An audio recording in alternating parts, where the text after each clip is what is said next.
there, I always like to try to keep a pound of ground beef on hand at all times just because there is so much you could do with just a pound of ground beef. You could make so many delicious, easy, affordable recipes.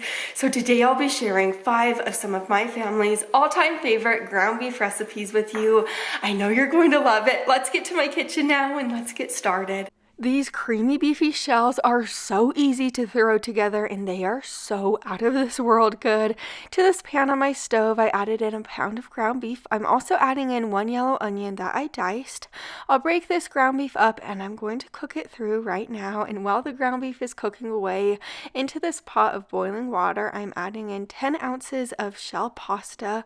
Cook that pasta according to the package instructions. But now that my ground beef is cooked through and I removed any excess grease from my pan, I tossed in a tablespoon of minced garlic along with my seasonings, a teaspoon of Italian seasoning, onion powder, garlic powder, paprika, salt, and pepper. Those seasonings go really well in a lot of different dishes. I'm going to give this a stir and let that garlic become fragrant. It will only take about 15 seconds. Now that my garlic is fragrant, I'm going to toss in about a tablespoon of all-purpose flour. Just stir that flour around and just wait until it no longer looks like white. Just keep stirring it until it kind of looks like this. Now that it looks like this, add in 1 cup of beef broth, and you're going to want to scrape all the bits off the bottom of the pan. All those bits add so much great flavor to your dish. Now add in 15 ounces of tomato sauce along with 24 ounces of marinara sauce. Any marinara sauce will work. Then I added about 1/4 cup of water to the jar of marinara sauce and kind of just shook it to get the excess sauce out. Give this a really good stir.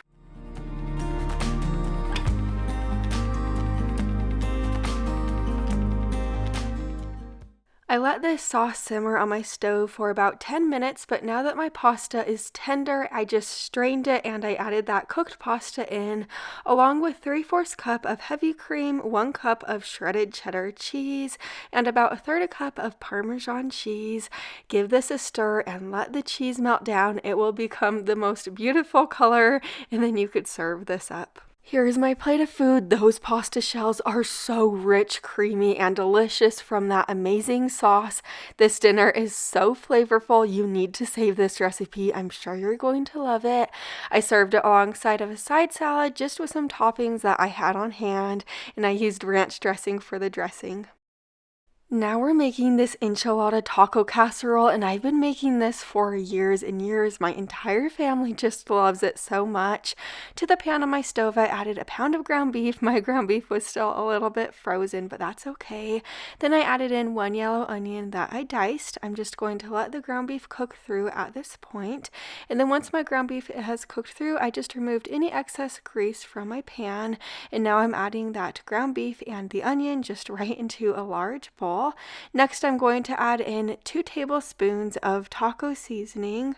Then go ahead and add in 1 drained can of corn along with a drained and rinsed can of pinto beans, 10 ounces of red enchilada sauce, or you could use green enchilada sauce if you'd prefer that, and then a drained and rinsed can of black beans, a drained can of rotel, and then last but not least, 1 cup of Mexican style cheese. Give this a really good stir, and I do want to let you know you could mix and match. You could add any toppings you like into this, any beans you like, really add anything you like as the filling. I just added those ingredients because those are the ingredients my family likes and I had on hand. I just sprayed a 9x13 baking dish with nonstick spray, and then I added some of the filling to the bottom, and then I added about 5 corn tortillas over the filling, and then I just made 3 layers of this enchilada casserole, as you could see here.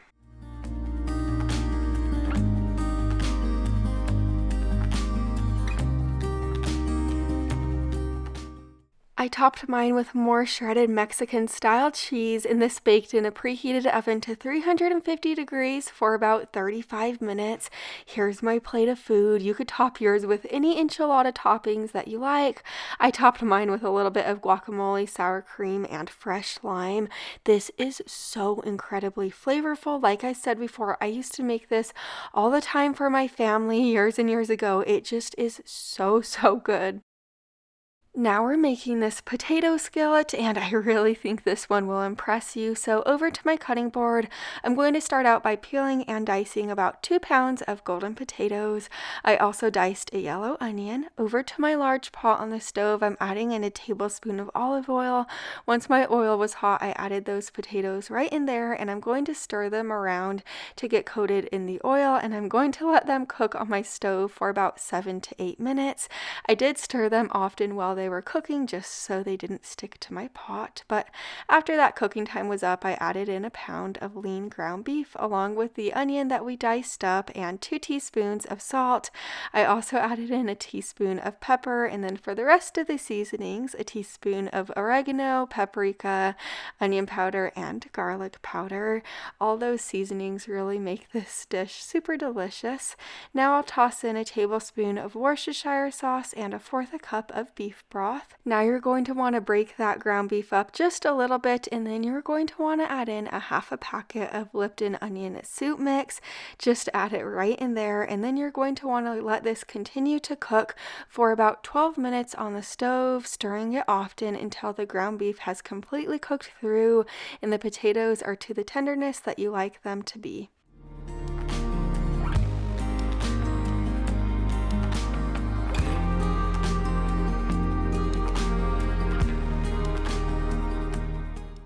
We typically like to sprinkle Parmesan cheese or cheddar cheese over the top and then let it melt down a little bit.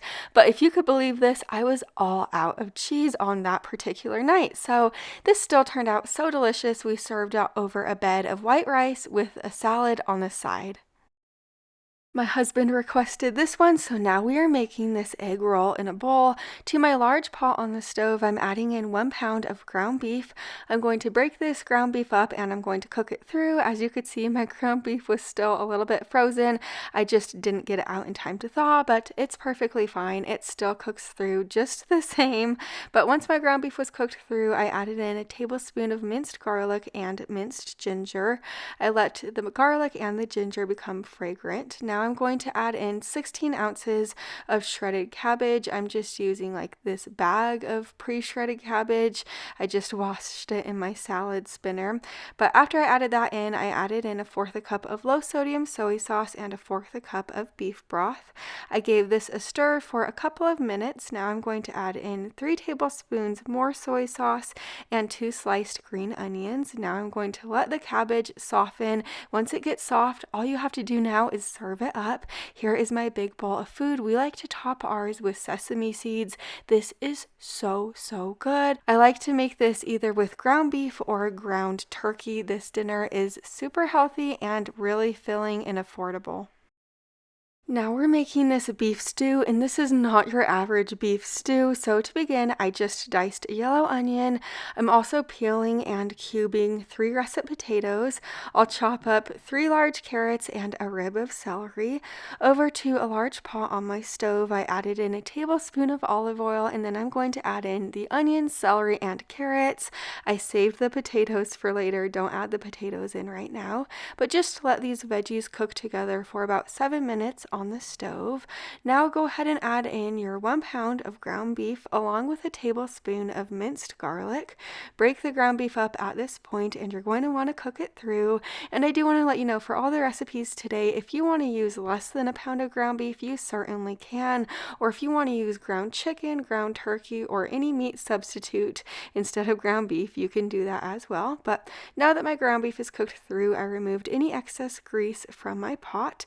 I'll toss in 2 tablespoons of all-purpose flour now, and I'm going to stir the flour around and let it just combine with the ingredients. And once it no longer looks white, I'm going to add in 6 ounces of tomato paste. I did open both sides of the tomato paste to easily push the tomato paste out, just like this. If you've ever used tomato paste, you know it's a little tricky to get out of the can. Give this a stir to combine the tomato paste with the rest of the ingredients.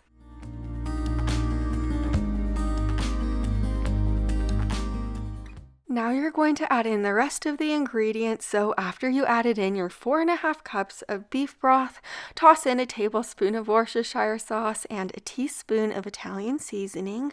Next, toss in a teaspoon of salt and a half a teaspoon of pepper. Now the potatoes that we cut up earlier, just toss those right in there, along with 1 cup of frozen peas. Give this a good stir and scrape all the flavorful bits off the bottom of the pot. You're going to want to put the lid on top and let this simmer for about 35 minutes. You want to make sure it simmers, not boils, but after that time is up, your house will be smelling so good and you could serve this soup up.